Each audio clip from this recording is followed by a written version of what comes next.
Selamat pagi semuanya. Eh, Pagi ini saya mau sharing tentang perselingkuhan ya. Topik kita di weekend ini. Sebenarnya saya ada firman lain yang mau saya sharingkan, tapi kemarin Tuhan seperti menyuruh saya ya untuk berbicara tentang hal ini. Saya eh, ini terjadi pada diri saya sendiri. Karena itu kemarin saya sempat juga berdebat dengan Tuhan. Saya merasa nggak tenang loh. Tuhan, saya nggak mau berbicara tentang hal ini. Ini kan hal pribadi saya. Tuhan bilang, loh, gimana kalau ada orang lain yang sedang menghadapi hal yang sama dengan kamu? Kan kamu bisa dengan sharing ini kamu bisa menghindarkan mereka dari keburukan, dari dosa, dari kesalahan-kesalahannya. Saya bilang lagi ke Tuhan, tapi Tuhan, saya tetap nggak mau. Terus Tuhan bilang, bukannya kamu mau memuliakan namaku. Ya, terus akhirnya saya sudah nggak bisa lagi berdebat dengan Tuhan. Jadi pagi ini mau saya sharingkan ya. Jadi semuanya itu berawal dari chatting ya. Jadi saya chat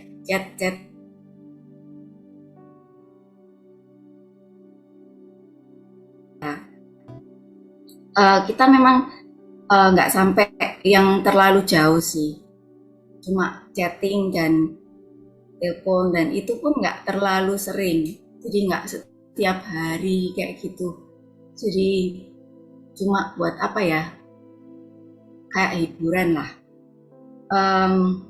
Waktu itu memang saya lagi dalam kondisi down ya, maksudnya lagi banyak masalah di keluarga besar, di keluarga saya sendiri, kemudian juga di usaha saya. Hubungan saya dengan suami waktu itu juga cukup renggang ya. Jadi uh, komunikasi kita memang nggak, kurang lancar. Setiap kali apa yang kita bicarakan itu bisa jadi pertengkaran di antara kita. Jadi hal-hal yang paling kecil maupun sampai yang paling besar itu bisa menyulut api gitu. Uh, Ketika saya chatting dan telepon ini, memang hati saya itu nggak tenang ya. Jadi kenapa sih saya merasa nggak enak? Memang waktu saya ngobrol sama dia itu kelihatannya saya merasa happy dan saya merasa comfortable ya. Karena kan saat itu saya bisa sharing apa yang terjadi dengan diri saya, dia juga sharing. Jadi um, apa ya, kayak temen ngobrol gitulah. Tapi kita nggak lebih dari itu. Nah, tapi karena saya tetap merasa nggak tenang, akhirnya saya searching di Google ya tentang perselingkuhan. Bagaimana sih kita bisa dianggap berselingkuh? Nah, waktu itu ada sebuah artikel ya. eh, Kenapa kita bisa dianggap berselingkuh? Yang pertama itu memang dengan cara kita hanya memikirkan orang itu, ataupun kita chatting dan telepon saja itu sudah dianggap seperti berselingkuh. Nah, saya agak kaget ketika membaca artikel itu. Waduh, berarti saya lah sudah berselingkuh ini. Kemudian dari artikel itu ada juga sampai yang terparah itu kan berhubungan seks. Nah itu, saya juga sempat berdoa sih, dan memang hati saya itu benar-benar nggak tenang. Suatu ketika saya buka YouTube, ada postingan ya tentang perselingkuhan dari salah satu pendeta. Dia tuh bilang, uh, orang Kristen, orang yang berselingkuh, terutama kalau dia benar-benar Kristen, hatinya akan merasa tidak tenang, hatinya bergejolak. Karena apa? Waktu itu roh Tuhan sedang berperang dengan kedagingan orang itu. Memang itu benar-benar apa yang saya rasakan ya. Jadi saya nggak bisa berkonsentrasi, pikiran saya kacau gitu. Dan benar-benar hati itu nggak tenang banget. Akhirnya saya buka khotbahnya yang benar-benar full ya tentang perselingkuhan itu, dan saya dengarkan semuanya di situ. Ternyata benar ya, perselingkuhan tuh nggak harus selalu berupa seks. Jadi semua dimulai dari area abu-abu. Nah, pendeta ini bilang, maka saudara-saudari, hilangkanlah semua area abu-abu ini dari kehidupanmu. Jadi jadikan segala hal dalam kehidupanmu itu menjadi sesuatu yang terang, sesuatu yang jelas. Sebab jika kita melakukan segala hal di dalam terang, Roh Tuhan itu ada di dalam hati kita. Maka saat itu saya sudah mulai agak tenang, cuman ya tetap aja karena saya masih teleponan ya sama dia. Kemudian tapi ini nggak berjalan lama karena habis itu saya sempat sate juga. Nah, pada saat saya lagi down itu saya banyak masalah. Saya memang hubungan saya dengan Tuhan juga mengalami kemunduran ya. Karena banyak hal terjadi itu membuat iman saya menjadi runtuh ya. Maksudnya saya menjauh dari Tuhan. Nah, itu kekeliruan saya. Sebenarnya pada saat kita banyak masalah, pada saat kita down, kita itu pada saat itulah justru kita itu sangat membutuhkan Tuhan. Nah, setelah melihat postingan, jadi ceritanya saya setiap kali lihat YouTube itu banyak banget keluar tentang khotbah-khotbah perselingkuhan ya. Saya dengerin terus beberapa hal. Kemudian akhirnya saya berdoa dan saya baca Alkitab ya. Saya berdoa minta tolong ke Tuhan. Tuhan tolong tunjukkan kepada saya Tuhan bagaimana caranya, juga apa yang Engkau mau, apa yang Engkau mau katakan kepada saya. Nah, akhirnya saya dapat firman Tuhan di Ulangan 30 ayat 15 sampai 20.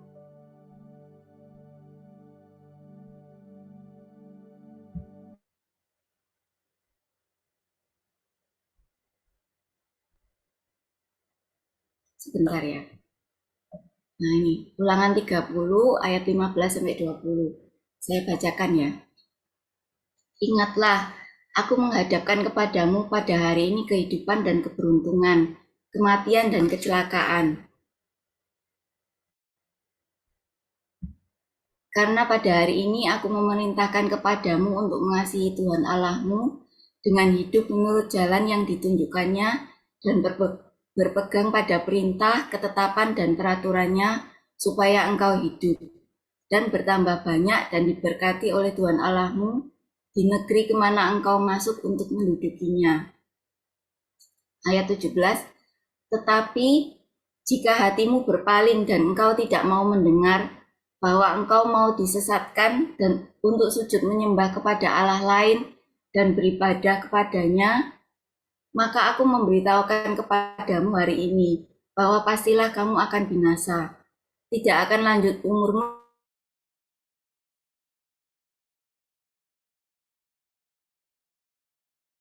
Aku memanggil langit dan bumi menjadi saksi terhadap kamu pada hari ini. Kepadamu kuperhadapkan kehidupan dan kematian, berkat dan kutuk. Pilihlah kehidupan supaya engkau hidup, baik engkau maupun keturunanmu. Dengan mengasihi Tuhan Allahmu, mendengarkan suaranya dan berpaut kepadanya. Sebab hal itu berarti hidupmu dan lanjut umurmu untuk tinggal di tanah yang dijanjikan Tuhan dengan sumpah kepada nenek moyangmu, yakni kepada Abraham, Ishak dan Yakub untuk memberikannya kepada mereka. Nah, pada saat itu saya benar-benar kaget ya. Eh, Perkataan Tuhan itu jelas-jelas sangat keras kepada saya. Jadi Tuhan menyuruh saya untuk memilih, kamu mau pilih berkat atau kutuk. Nah, memang di salah satu khotbah dari pendeta itu uh, dia bilang, jadi dalam perselingkuhan itu nggak cuman perselingkuhan aja ya, ada banyak rentetan dosa yang akan terjadi, dan sehingga akan ada banyak kutukan yang masuk ke dalam hidup kita, juga hidup keturunan kita. Jadi dalam segala hal itu kita terkutuk. Nah, pada saat itu saya sudah mulai sadar ya, maksudnya saya mengurangi untuk kontak dia. Kemudian juga suatu ketika suami saya itu nggak tahu gimana, dia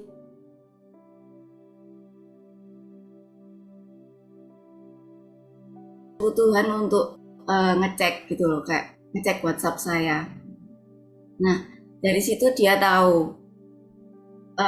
Saya kira sih saya kan cuman ya chatting biasa lah ya, nggak ada yang penting gitu. Nah terus suami saya mulai marah-marah ya.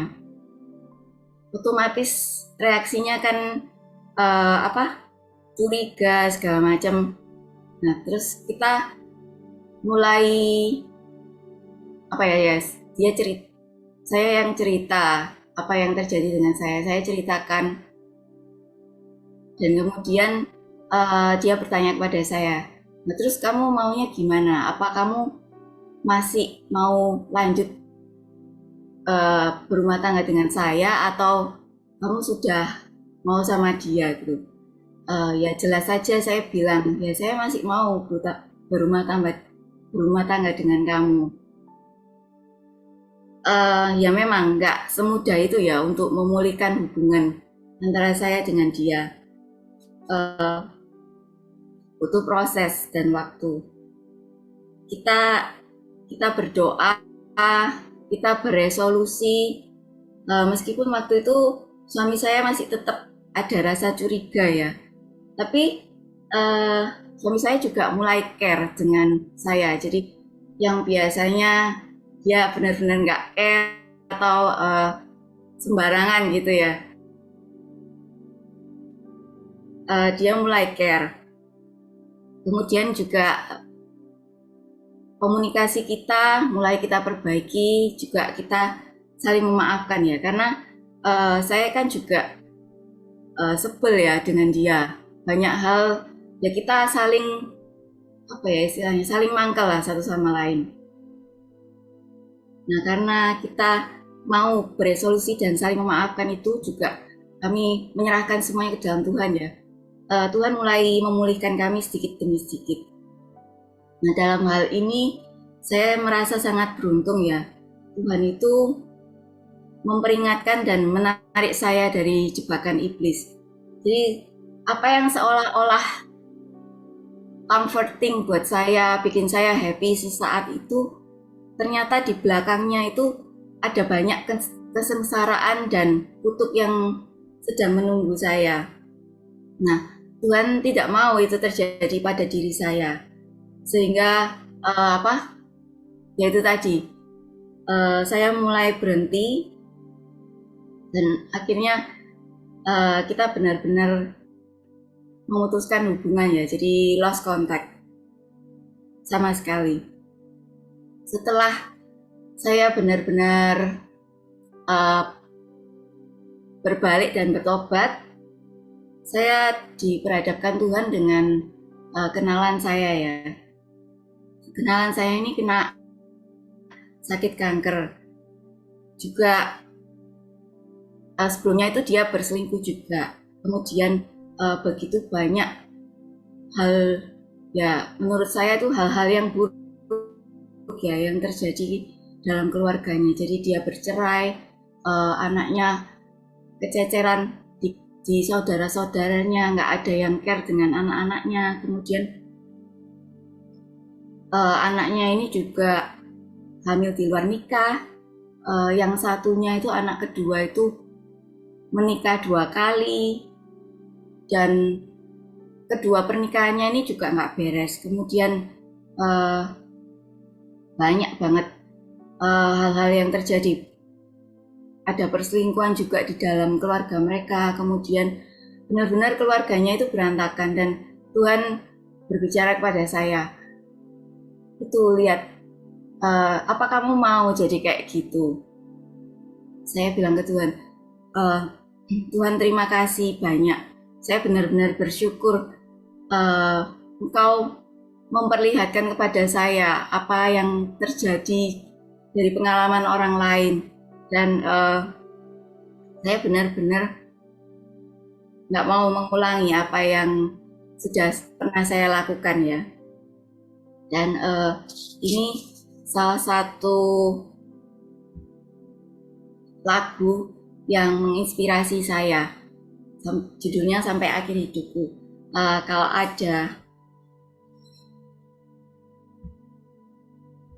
ada yang tahu mungkin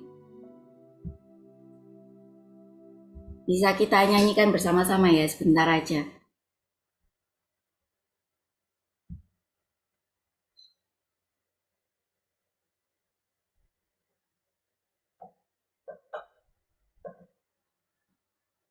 Sampai Akhir Hidupku. 1, 2, 3. Bapa, Engkau mengenalku lebih dari siapapun. Engkau tahu ceritaku dan isi hatiku. Tak peduli masa lalu, Engkau tetap memilihku. Ubahkanku, sempurnakan, jadi karya yang indah. Nah, saudara-saudara, mungkin nanti bisa dicek sendiri ya di YouTube untuk lagu ini. Jadi sekarang saya percaya Tuhan itu selalu ada bersama saya, dan saya tidak sendirian ya.